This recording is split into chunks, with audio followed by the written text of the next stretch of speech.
বাংলাদেশের হয়ে আর খেলবেন না তামিম ইকবাল।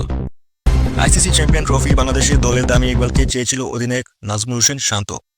অধিনায়কের চাওয়াকে আমলে নিয়ে নির্বাচন কমিটিও চেয়েছিল তামিমকে ফেরাতে।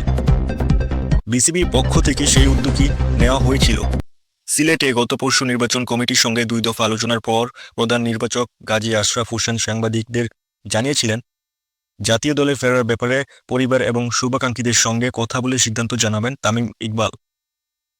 কিন্তু গত রাতে সামাজিক যোগাযোগ মাধ্যমে সেই সিদ্ধান্ত জানিয়ে দিলেন দেশসেরা ওপেনার। তামিম ইকবাল আর কখনো বাংলাদেশের হয়ে খেলবেন না, এ ব্যাপারে তিনি ফেসবুকে যে পোস্টটি দিয়েছেন তা হুবহুব আমরা তুলে ধরলাম। আন্তর্জাতিক ক্রিকেট থেকে দূরে আছি অনেক দিন ধরেই, সেই দূরত্ব আর গুছাবে না। আন্তর্জাতিক ক্রিকেটে আমার অধ্যায় শেষ। অনেকদিন ধরেই এটা নিয়ে ভাবছিলাম। এখন যেহেতু সামনে চ্যাম্পিয়ন ট্রফির মতো বড় একটি আসর, আমি চাই না আমাকে ঘিরে আবারও আলোচনা হোক এবং দলের মনোযোগ ব্যাহত হোক।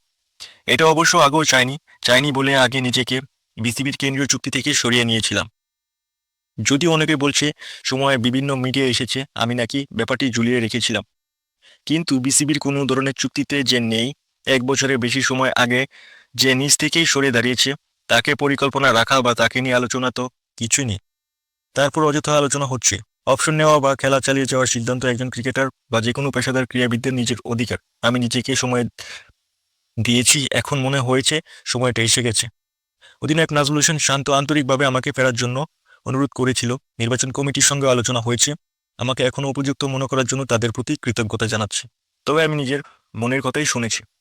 তো তামিম ইকবাল তো অপশন নিয়েই গেল, আর চ্যাম্পিয়ন ট্রফিতে তামিম ইকবাল খেলতেও চাচ্ছে না। অন্যদিকে তামিম ইকবালের ফ্যানদের মনে অনেক হতাশা এবং ক্ষোভ রয়েছে তামিম ইকবালকে নিয়ে। কারণ একটা ক্রিকেটার সবার আগে তার চিন্তাভাবনার উপর থাকা উচিত তার ফ্যানদের কথা, তারপর নিজের চিন্তাভাবনা করা উচিত, নিজের জন্য চিন্তাভাবনা করা উচিত।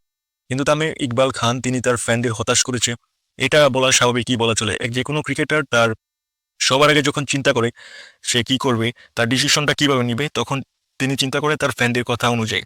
কিন্তু তামিম ইকবাল এখানে বাংলাদেশের অনেক ফ্যানকেই হতাশ করেছিল। কারণ অনেক ফ্যানরাই চাচ্ছিল যে Tamim Iqbal at least last champion ট্রফিটাতে তিনি খেলুক এবং বাংলাদেশের হয়ে শেষ একটা পারফরমেন্স করুক। অবশ্যই বলা যায় তামিম ইকবাল বাংলাদেশের দেশ সেরা ব্যাটার এবং সেরা লেজেন্ডের মধ্যে একজন। তিনি বাংলাদেশের ব্যাটিং লেজেন্ড।